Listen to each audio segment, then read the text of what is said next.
What is going on, everyone? Welcome back to the Full 90. Now today it is time for the Week 15 Premier League predictions. A few things I want to say. I'm recording this before any of the Week 14 fixtures have taken place, so we can't look back at my predictions and the results and how I got on. That was a slightly tough week to predict, but I've also got some other exciting news to share with you before we get into the Week 15 Premier League predictions, so listen up. I do first of all want to give a shout out to YXDL, who left his Premier League predictions on the Week 14 episode. You'll see it on the screen. You'll see how he did. Maybe he did all right. We'll wait and see. If you want to get your comment featured in the next episode, then just leave your predictions down in the comments below. But another thing I want to say is I did mention in the previous Premier League video about my betting tips Instagram that I was going to try and help you guys win some money with. And so many of you guys said in the comments that you wanted to see that. Someone else said they won a further $850 using some of my Champions League predictions, I think. And I had a very good Champions League week, I do have to say. Slightly frustrating at the same time, though, and you will understand why. First of all, on the Tuesday, I had a six-fold that was odds of about 110 to 1 that came in. 6 perfect results. The draw by Leverkusen, Atalanta, Juventus, another draw between Real Madrid and PSG, and Tottenham.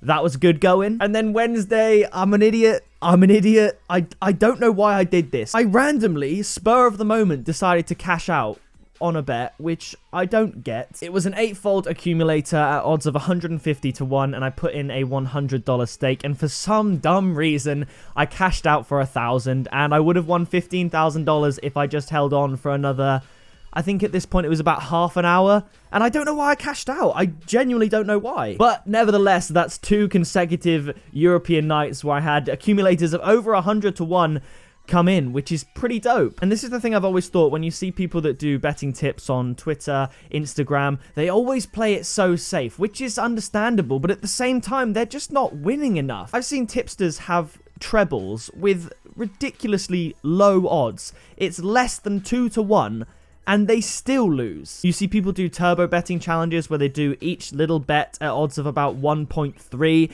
and they still lose. Last year I made a 6-fold and put $5,000 on it and won $30,000.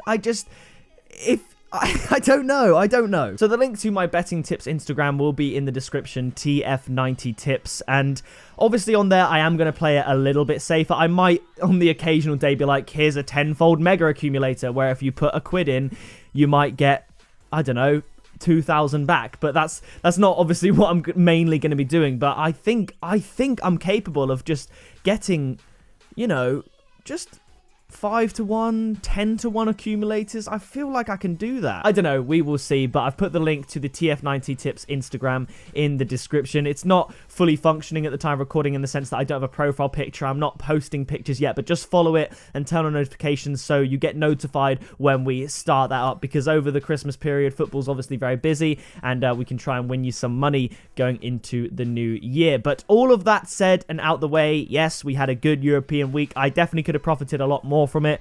I could have got thousands more, but I'm a little bitch.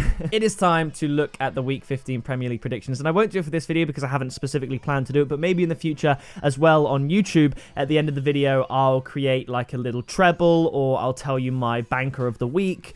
Just anything like that I think you could use, because a lot of people say they make money from my tips, so maybe I can steer you in the right direction as to which one to pick. So kicking off, we have Crystal Palace up against Bournemouth. I feel like with all these announcements at the start, I'm under a lot of pressure. I know you guys, you're not putting me under that pressure. I'm putting myself under that pressure. Let's just get into it and see how we go. Crystal Palace, Bournemouth, as I said.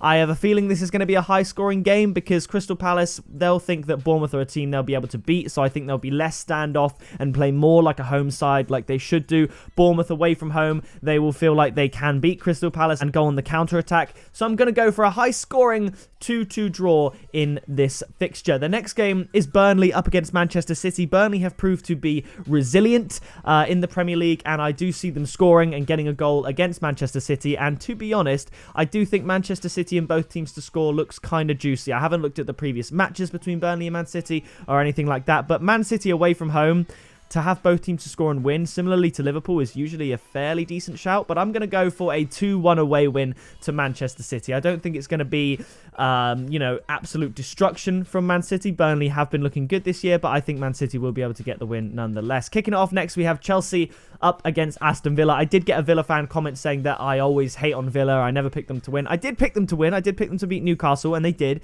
But as I said to him, I just need Villa to give me something more. I need them to give me a reason to back them. And unfortunately, against Chelsea at Stamford Bridge, I don't have that reason. I'm going to go for a 3-1 win to Chelsea. Obviously, Tammy Abraham did come off injured in the Champions League last night, so I don't know how significant an injury that's going to be. And obviously, we don't know the results of Week 14. There is going to be quite a bit of pre-recording in December because of how clustered the fixture lists are, so I might be really less informed in the YouTube videos, whereas if I post tips on the Instagram, that'll be a lot closer to the game day, with a bit more news and a bit more intel. So as I said, link in the description. The next game is Leicester up against Watford. I think over 2.5 is fairly safe in this one. I know Leicester, they're usually odds on to win 2-0 at home or something like that, but Watford are not in great form. I do just randomly think Watford will score, so I'm going to go for a very high scoring game here. I'm going to go for Leicester to win this one 4-1.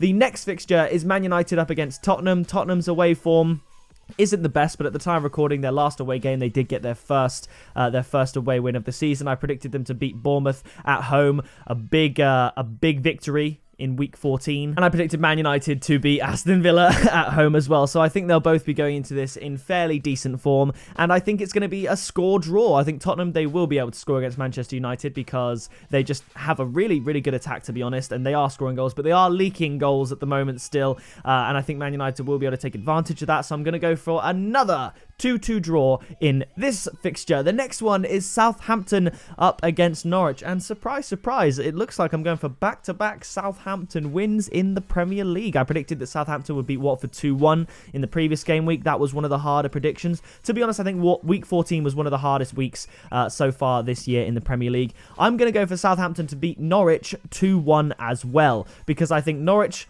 they aren't the best team. They had a 2-0 away win at Goodison Park, which was just phenomenal. I don't know really if that reflected well on Norwich or poorly on Everton, but I think Southampton, they need to get 3 points from Norwich here. It's a real important game for both teams in terms of relegation, and I think Southampton will just be able to do that with a 2-1 win here. The next game is Wolverhampton Wanderers up against West Ham. I predicted Wolves to draw against Sheffield in the previous week, and I predicted West Ham to lose to Chelsea in the previous week. No real surprises there, I'm sure. But Wolves against West Ham at Molineux, I think Wolves are going to have just a little bit too much for West Ham, and I think they are a better team. They're performing better than West Ham at the moment, at least.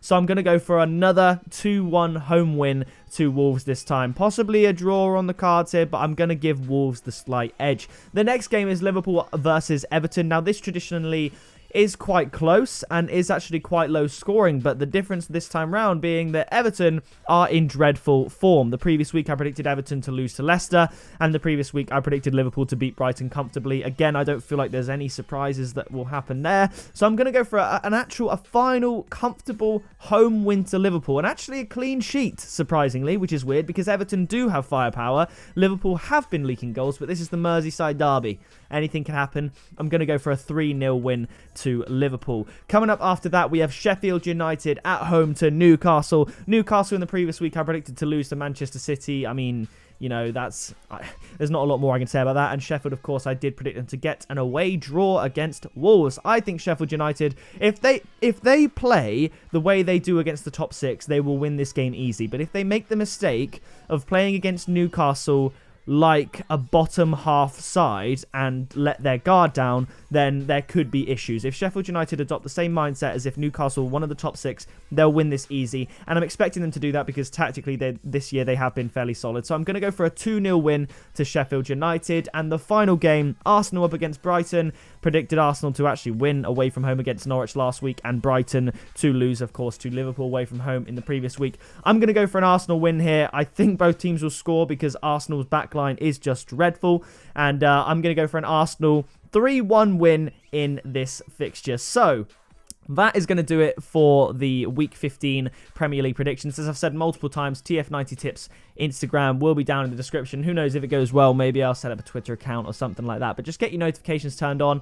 And I am going to be more cautious in a way with the the tips I put out on the Instagram, because it's not just my money that I'm sort of gambling with or anything like that. But hey, if I see a 200 to 1 accumulator like I've seen in the past few days and it looks good and I'm confident, I will put it out there. There'll be disclaimers to say to obviously gamble responsibly. Maybe we'll come up with challenges. We'll do smaller stakes, bets of maybe, 3 to 4 to 1, sort of, safer ones, I guess, and just ultimately try and have a good time. That is the goal, of course. So that is going to do it for this video. If you enjoyed it, be sure to leave a like on it, subscribe today so you don't miss the next video, and I will see you in the next one very soon.